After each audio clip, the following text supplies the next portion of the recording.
आज हम लोग समझेंगे इलेक्ट्रॉनिक कॉन्फ़िगरेशन का कॉन्सेप्ट। तो इलेक्ट्रॉनिक कॉन्फ़िगरेशन सबसे पहले तो समझते हैं कि होती क्या है।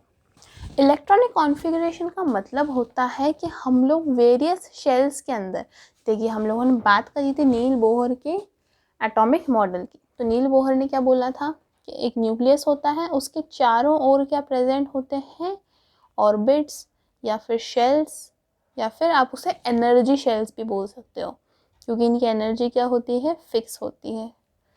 ये बात कही थी हमें नील बोहर ने।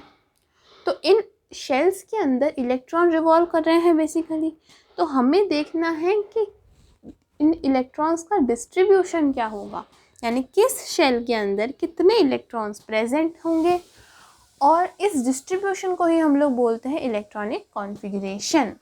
ठीक है, इलेक्ट्रॉनिक कॉन्फ़िगरेशन की हेल्प से हम लोग किसी भी एटम का रिएक्शन वगैरह स्टडी कर सकते हैं बहुत ही इजीली। ठीक है, सबसे पहले तो हम ये बात जानते हैं कि जो ऑर्बिट्स होती हैं, ये इनको हम लोग बेसिकली 1 2 3 4 या फिर KLMN से रिप्रेजेंट करते थे। KLMN OPQ, जितनी भी शेल्स आगे बढ़ती जाएंगी। ठीक है, के यानी कि नंबर ऑफ शेल। कौन सी शेल है ये, फर्स्ट शेल है, न्यूक्लियस के बाद वाली फर्स्ट शेल।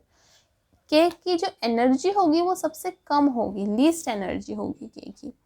ठीक है, और हम लोगों ने लास्ट वीडियो में ये फॉर्मूला भी देखा था कि किस शेल के अंदर कितने नंबर ऑफ इलेक्ट्रॉन्स प्रेजेंट होंगे। ये पता लगाने का फॉर्मूला होता है 2n² होता है। के शेल है यानी n क्या है, 1। फर्स्ट शेल है के, तो n क्या होगा, 1 होगा। इस फॉर्मूले में n की वैल्यू पुट करो, 2 × 1 का स्क्वायर यानी कि 2। तो के शेल के अंदर 2 इलेक्ट्रॉन्स आ सकते हैं, 2 से ज़्यादा इलेक्ट्रॉन्स नहीं आ सकते। समझे। एल शेल के बाद वाली शेल है, के से ज़्यादा एनर्जी है इस शेल की। कौन सी नंबर ऑफ शेल है, सेकंड शेल है। तो एन की वैल्यू क्या हो गई, 2 हो गई। इस फॉर्मूले में पुट कर दो, 2 × 2 का स्क्वायर क्या हो गया, 8 हो गया। ऐसे ही एम शेल, थर्ड शेल है, n = 3 है, तो 2 × 3 का स्क्वायर क्या हो गया, 18 हो गया। और एन शेल का निकाला तो क्या निकला, 32 निकला।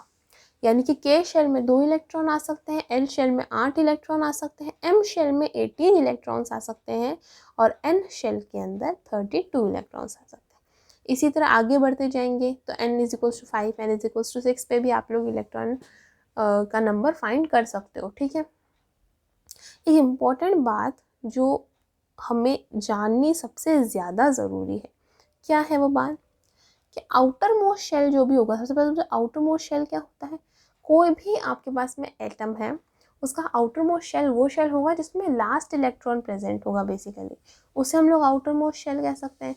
किसी एटम के लिए वो के होगा, किसी एटम के लिए वो एल होगा, किसी के लिए एम होगा। बेसिकली जिस भी शेल के अंदर उस एटम का आखिरी इलेक्ट्रॉन आ रहा है वो हो जाएगा उसका आउटर मोस्ट शेल। तो जो भी आउटर मोस्ट शेल है एक्सेप्ट के को छोड़ करके L M N O P Q, जितने भी आउटर मोस्ट शेल होंगे उन शेल के अंदर 8 इलेक्ट्रॉन से ज़्यादा इलेक्ट्रॉन्स नहीं आ सकते। अब आप कहोगे आप ऐसे कैसे बोल रहे हो मैम, आपने अभी तो बताया कि एम शेल के अंदर तो 18 इलेक्ट्रॉन्स आ सकते हैं, और अब आप कह रहे हो कि उसके अंदर 8 इलेक्ट्रॉन से ज़्यादा नहीं आ सकते। 18 इलेक्ट्रॉन्स वो आ तो सकते हैं, लेकिन होता ये है कि जब भी किसी शेल के अंदर के को छोड़ के अलावा किसी भी शेल के अंदर जब 8 इलेक्ट्रॉन्स आते हैं तो वो एटम बहुत ही ज़्यादा स्टेबल हो जाता है। और एटम जो है वो इतनी रिएक्शंस कर रहा है, इलेक्ट्रॉन को एक्सेप्ट गेन कर रहा है, वो सिर्फ इसीलिए कर रहा है ताकि वो स्टेबल हो सके। और वो स्टेबल कब होगा, जब उसके आउटर मोस्ट शेल के अंदर 8 इलेक्ट्रॉन्स प्रेजेंट होंगे, यानी कि उसका ऑक्टेट कंप्लीट होगा। तो जैसे ही किसी भी एटम का आउटर मोस्ट शेल में 8 इलेक्ट्रॉन्स आ जाते हैं वो एटम स्टेबल हो जाता है, और उससे ज़्यादा ना तो वो इलेक्ट्रॉन गेन करता है ना ही अपना इलेक्ट्रॉन लूज़ करता है। आई बात समझ में। अगर मान लो किसी एटम के अंदर 2 ही इलेक्ट्रॉन्स आ रहे हैं, है ना, वो एल या एम शेल तक जा ही नहीं रहा, तो उसके लिए वो 2 इलेक्ट्रॉन्स के शेल में ही फुलफिल हो जाएंगे। इसका मतलब वो शेल अपना ऑक्टेट कंप्लीट नहीं करेगा, वो अब अपना ड्यूप्लेट कंप्लीट करेगा और 2 से ज़्यादा इलेक्ट्रॉन वो उसमें फिल नहीं करेगा। क्यों? क्योंकि अब उसका ड्यूप्लेट कंप्लीट हो गया, इसका मतलब वो एटम स्टेबल हो गया। लेकिन अगर उसके अंदर 5 या 6 या 7 या 8 इलेक्ट्रॉन्स हैं उसके पास में, तो अपने आउटर मोस्ट शेल के अंदर 8 इलेक्ट्रॉन कंप्लीट करने की कोशिश करेगा ताकि वो स्टेबल हो जाए। और जैसे ही मान लो एल के अंदर 8 इलेक्ट्रॉन कंप्लीट हुए तो वो इलेक्ट्रॉन गेन या लूज़ करना बंद कर देगा। आई बात समझ में? इसे कहते हैं ऑक्टेट रूल। यानी एटम इतनी रिएक्शंस कर रहा है, इलेक्ट्रॉन गेन कर रहा है, लूज़ कर रहा है। क्यों कर रहा है? क्योंकि उसे अपने आउटर मोस्ट शेल के अंदर 8 इलेक्ट्रॉन्स कंप्लीट करने हैं ताकि वो स्टेबल हो सके। ये एक इम्पॉर्टेंट पॉइंट है, इसे याद रखना हमेशा, ठीक है।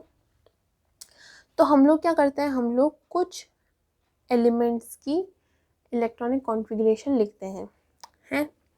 तो सोडियम Na जिसका सिंबल होता है, सोडियम का एटॉमिक नंबर होता है 11, यानी इसके अंदर 11 इलेक्ट्रॉन्स प्रेजेंट हैं। तो हम लोग शेल्स के अंदर देखते हैं कि शेल में कितने इलेक्ट्रॉन्स होंगे। बेसिकली इलेक्ट्रॉन का डिस्ट्रीब्यूशन देख लेते हैं, ठीक है।